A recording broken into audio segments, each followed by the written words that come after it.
Again, I want to greet my viewers with now liberal message from me, outstanding politologist. I'm like Nujan.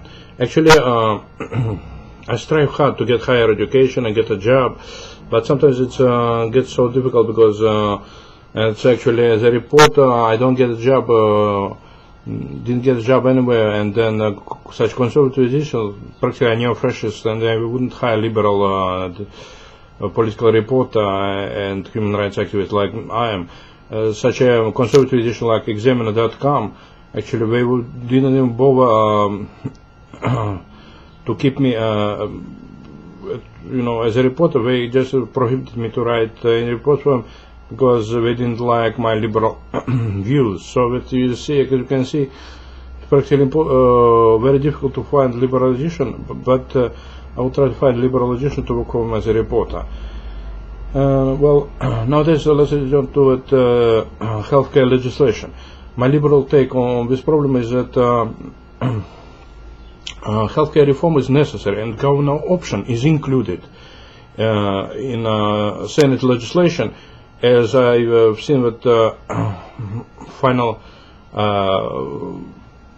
version of Senate legislation, and it said that state options, state-run exchanges will be created, the Senate version says, and I downloaded from congressional websites of U.S. Congress. And so that the Associated Press lies about governors not being included in that democratic version of healthcare overhaul is untrue. Government option of healthcare is included in the Senate version of that legislation, and you can get approved from congressional website. And Associated Press, its lies at yahoo.com, are shameless and disgraceful, actually. As right-wingers, as Republicans, they bribe journalists in order to lie to public, and the Republicans are vicious public enemies, such as Boina and Alaska Senator Mirkovsky, and they actually hated working class people and said that we would never have healthcare benefits with our health exchange cards will mean nothing, and then this newly created program, social program for them won't work because Republicans don't have any money for it. Yeah, Republicans will never pass any social program whatsoever. They will repeal every single one of them, like they did in the past. And the Republicans just prove next time they are neo-fascist, racist, and intolerant of any reform. Republicans are most blackest neo-fascist party I've ever seen, and I believe that at least 50% of American voters support of this legislation, according to CNN polls on the internet, and about 45% polled opposed healthcare legislation. But I believe that Republicans will actually likely to lose their jobs this November because they did not pass healthcare legislation. We refuse to create new social programs. We refuse to raise taxes against wealthy corporations and individuals. And the Republicans will be found guilty by their constituencies, when actually those constituencies won't have jobs, as they voted for Republicans, where they cut taxes to the wealthy. And wealthy people invest money in Switzerland. They didn't invest money in the United States or American economy. And actually, I believe that Republican tax cutting only fueled export of capitals to Swiss banks, and they devastated American corporations. They ripped off corporate workers of any bonus increases and premiums, bonus increases and wage raises. And I believe that Democratic President Obama will send U.S. federal attorneys in order to investigate and seize hide away tax evasion accounts in Swiss banks. Actually, this way we will be able to recover.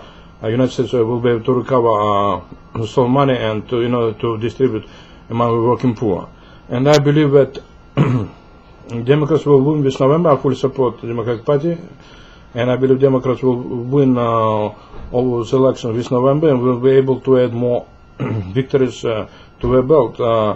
And I believe that immigration and same-sex marriage legislation and raise minimum wage to $9 at least an hour in order to create more business for American workers and also businessmen as well, will enable American public to overcome the lingering recession that actually unfortunately takes away many of business opportunities. Also promise as a Liberal Democrat I will contribute all my effort and when I political effort I will lobby for elimination of visa barriers, visa regime between Russia and America and former Soviet republics like Ukraine, Armenia and Azerbaijan and United States, because those visa regime blocks any business and personal relationship between American and Russian public and hampers any business, education and disables any business initiatives and actually became a real severe hurdle. For instance, I couldn't even invite anybody from Russia or Armenia because actually no young women or men are not allowed to travel abroad. With the Americans were afraid that they will try to apply for citizenship. Even if they try full enough and try to apply for political asylum, they have a right to apply for political asylum, they have a right to receive a political asylum and in any country. And I believe that visa regime is unfavorable to any business between Russia and America and hampers any attempts for Americans to recover from recession. And I believe that this kind of visa regime should be immediately dismantled and eliminated completely, so that visaless travel from Russia to America and from America to Russia will become a reality. But when the Liberal Democrats or pro-liberal Obama administration actually takes this course, they will actually will give them wins, to win November elections. So I actually urge Obama administration, Democratic President Obama, to eliminate visa barriers, visa regime between Russia and America, former Soviet republics. Thank you very much for your time.